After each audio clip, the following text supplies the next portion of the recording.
You're listening to Back to Us Radio on the Back to Us Network.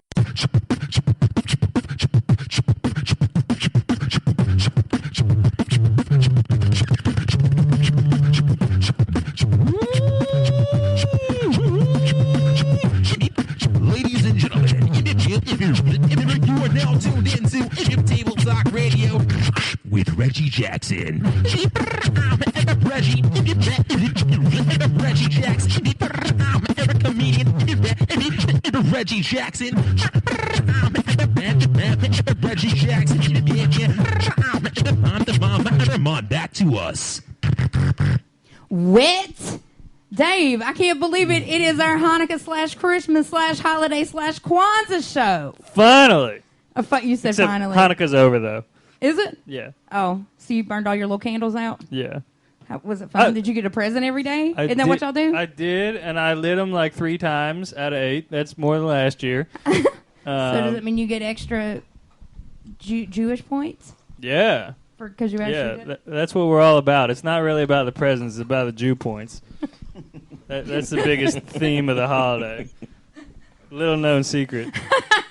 How many Jew points did you rack up this year, Dave? About 1,600. Oh, that's dope. That's Yeah, cool. I think yeah. that sounds like a good kind of overall. Unless you were aiming for 10,000. Then you fell slightly short of the mid bar. I could have tried harder. So what have you been up to the last week? Working, trying to relax, watching Jessica Jones actually on Netflix. I binged that shit, finished it today. Jessica Jones? Yeah. That sounds like the chickiest shit I've ever heard in my life. No, it's the new Marvel show. It's probably the darkest Marvel show they've ever done. It's kind of like, it's on the same... Arrow and... no, not Arrow and Flash, but Daredevil. Okay. Netflix produced it. It's like really dark and gritty, and it's pretty much everything you could think of that's R-rated except for nudity. I'm watching but it it's this really week. well written. It's my goal. It's really good. I'll check it out, and then we'll be able to talk about it. I did Brown Sugar Vibe this week How was that? with LaCara Foster. It was cool. Like, I went down, and I wasn't going to perform. I had on, like, jeans, ripped up jeans. I was like, I'm just here just hanging out. And she had called me the week before and said that she had a comedian. And I'm not going to say his name on the air, but that she had a comedian. And she said, have you heard of him? And I said, no, and I know everybody. And then she said that this dude, she couldn't find any footage of him on Google because he said that he didn't want anybody to steal his jokes. Okay. So then he gets on stage and he spends the first probably 2 minutes going, hey, how are y'all doing? Y'all doing okay? How y'all doing? Atlanta, what's up? How you doing? Ladies, make some noise. How you doing? How you doing? Like, didn't even tell a like joke. His 5-minute set. And then in a room, it's not a gay event, but in a room that is clearly, Stevie Wonder could have seen that it was predominantly lesbian and gay men, proceeds to break into anti-gay jokes. That's the first time in 9 years of Brown Sugar Vibe that LaCara has ever walked on stage and took a mic from somebody while they were performing. Wow. So then everybody's like 4 or 5 people are like, where's Reggie? Where's Reggie? And she's like, Reggie doesn't want to come up here tonight. And I'm in the back like, don't throw me under the bus. So I had to go up. And the dude looked just like David Banner.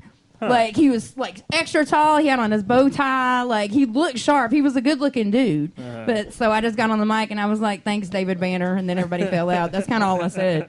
I was just like, give it up for David Banner. And I was like, I know that anti-gay shit must fly in Alabama where you're from, but don't bring it to Atlanta. Yeah. I was like, there's a lot of money in this room, bro. Gotta be able to read a crowd. Come on. Right. At the very least. And I knew what he was going to do as soon as he started it. He was like, why didn't anybody tell me before I moved to Atlanta? And it's almost 98% of the time it's a gay joke after that. Yeah. And it was like, don't do it. I said it would be like me going out on Candler Road and being like, before I moved to Atlanta, why didn't you tell me there's so many black people that lived here? Like, let's see how well that works out. He should have been doing something way different. I felt bad for him, and I left as soon as I got off stage because I was afraid he's going to beat me up. Like, he was huge, but he failed miserably. But all in all, it was a good Brown Sugar Vibe. That was probably a good look for you then, saving the day after that. Well, I say it all the time. It's difficult to do stand-up there because I'm the only comedian that's ever done stand-up there besides Carlos Miller. Right. And I do it pretty much every month. So they love me because I'm their hometown favorite. So I could have went up there and been like, look at that black, and they would have laughed. Like, I don't have to be very smart at Brown Sugar Vibe because they love me no matter what I say. But I was in the back praying for him. I was like, please, please, Lord. I don't know what he's about to do, Jesus, but please let him not go up there and make an ass of himself in this room. Lord, I can't do it today.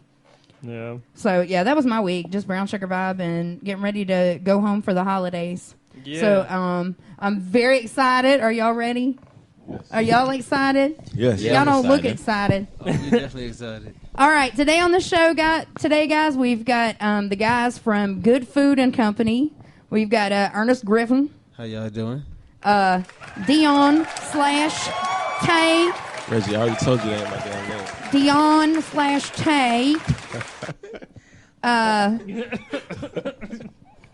Classy. And we got my good friend, who is the reason everybody's on this show, Chef Anthony. What's up, Anthony? What's going on, sweetheart? What's happening? Man, I can't call it. I'm so glad that you guys decided to come out tonight, and I'm really excited about what you guys are doing with your company. Why don't you tell us a little bit about it? Well, I recently just went out AWire. I refused to be a chef at another restaurant in Atlanta, Georgia, unless it's my own. I had that clarity moment where you lay down at night and you say, you know what? When I wake up, I'm never working for someone else again.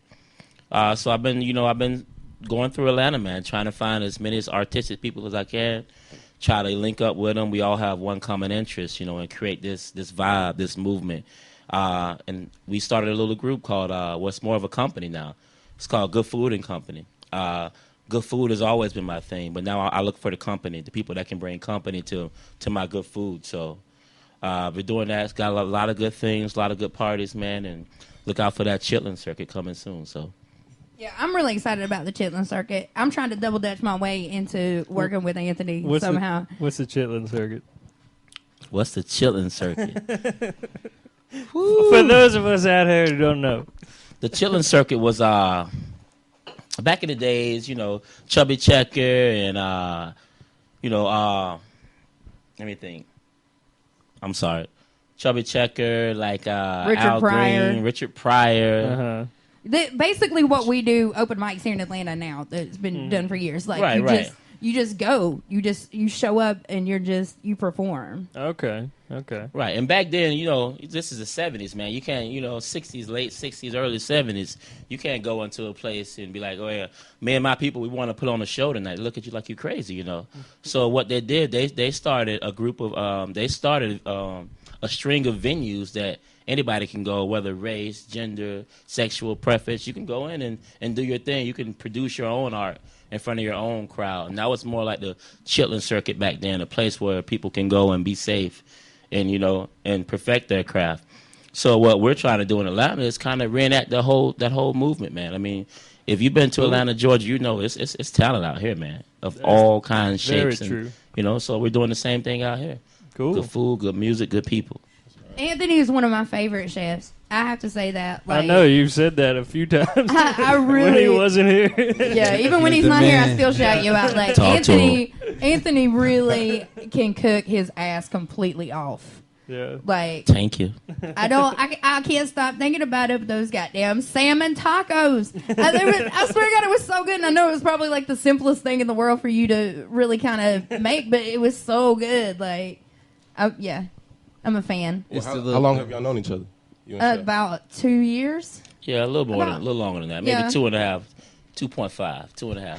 Oh, you met at Sweet? Yeah, we met at Sweet. Mm-hmm. Yep, way back in the day. It was.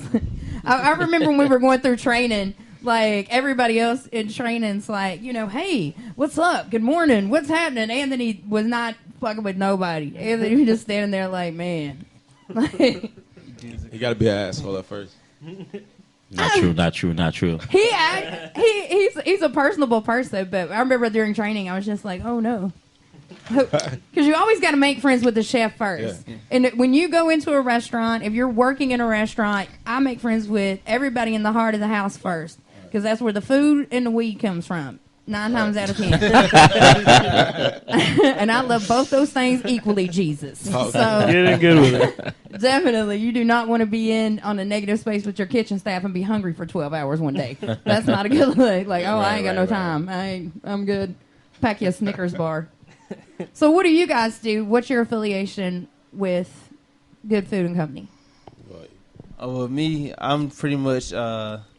I dabble. I do pretty much everything, whatever he needs me to do, what I'm saying? We go out and talk to people, When we have our caterings, we go in there, work at the food, and get everything situated. I'm just one of those guys that kind of bounce around and get everything, what the chef needs. That's what we do. We make sure everybody get their good food and get good company. Like a producer of the food Pretty world. much, yeah, basically. Basically. And the only person that gets more respect than a chef is Queen. Like the Queen. Like everybody's always like, yes, chef. Like nobody ever disputes what a chef has to say in any circumstance, no matter who the chef is. You just be quiet. The Queen of England. Not Queen, the music group. Yes, Queen the They music do get a group. lot of respect. I don't know. You're like, that was setting that bar real low down there. It was like, no, everybody's always like, yes, chef. So yeah, I did a lot of catering like this last couple of years that I never really done that before. So it gave me a whole new respect but like I'm OCD. So like every 2 minutes I'm like, excuse me, like stirring things, like, but just care. We did a lot of stuff for Coca-Cola for their commercials. And they, like it was the whole setup and we had to carry stuff so far. There's so much work that's put into it. It's a lot of Like work. you really have to love food to really work with food. Exactly. I think everybody got to have a common vision too. It makes everything a little easier to that grind. Yeah, I really admire that. It's so far away from my world. Yeah. Like I couldn't even attempt it, but I definitely have a lot of respect for it. Hell yeah. Good service. Yeah. That's what it's all about. I mean, it tastes good, right? Deontay, Yeah, exactly. You want to sit here and tell me after all the conversations we had that you know about Reggie, good service? Reggie, I don't want to put your business out there. You want to sit here and tell me that Reggie, you're I the don't captain of good service Reggie, right I don't now? want to put your business out here right now. Come I on. was waiting at least to the 30 minutes. Dave, okay, first of all, Dave, how many times have you eaten my cooking? Dave, don't lie. Testify too, Dave. You better come through in a very See, large way on Reggie, this Hanukkah Christmas Reggie, table don't be talk. so aggressive right now, Dave. It's you This and me is right my now, show. Dave. I can do what I want. Go, It's you and Dave, me go. right now, Dave. Just Spotlight. be honest. I want to say like Get probably, ready with the Jamaican after this. probably like 20 or 30 maybe. And how Does that was sound it? about right? It was delicious every time. Hit it, Dave. Hit it on it. Don't let him talk. Hit him, Dave. Okay, Dave. Hold on. I have a question, Dave. What's that? What was your favorite dish?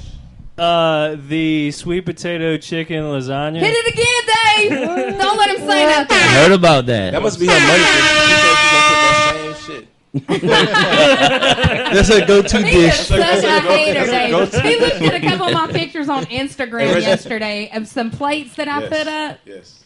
and Yeah. he was really trying to clown. Wait, what was the comment? Well, No, go ahead. Go ahead. Are you Go talking about the ahead. burnt teriyaki? Go ahead. Sled barbecue. It was not burnt.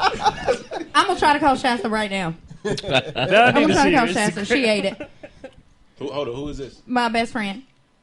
We're gonna phone a friend. She's married. That's what she looks like. Can She she looks cook? like a newlywed. Can she cook? Oh yeah, Shasta can cook her You ass can't off call too. anyone who can't cook. I don't know anyone that can't cook. Reggie. Besides probably you. Reggie, come on, Reggie. What? I seen you pictures, Reggie. You have not eaten anything. Reese! Can I not cook? When you're yelling at somebody, nobody's Hey, gonna be honest Shasta, with hold on just a second, everybody. Shasta, you're live on the air right now with Table Talk, and I have been clowned. What up, girl? I've been clowned over my teriyaki tuna steak that I made for us that night. Can you please let everybody right now know what's going on? It was good. Why are we clowning you about it? Okay. Because he said it looked burnt. He said it looked burnt on Instagram. She said the inside was moist. That mean the outside was. No, excuse me, excuse me, hold on. What was that again, Shasta? You got the floor. Go ahead. I said it was not burnt. It was just raw broiled. Oh, hell no. I feel like you light shading me. That's like Damn light. it. That's like light burnt. Oh, man. Crispy. That's because of the burnt. Hang This on. conversation didn't go the way I planned. Oh, man. That's the good thing about being live. Like it was good, so that's all that matters. She said regardless of what it looked like, it was good. That's on there. Thank you, Shasta. I'm gonna call you after this show, all right? And then I'll talk about when I go. Okay, bet. She ain't want to kill you just on the radio like that. See? No, she was gonna kill me anyway, because that's my best friend. They were just smothered in barbecue sauce. It wasn't barbecue. It was When in teriyaki. doubt, just put a little sauce on it. That's it. More sauce, the better, man.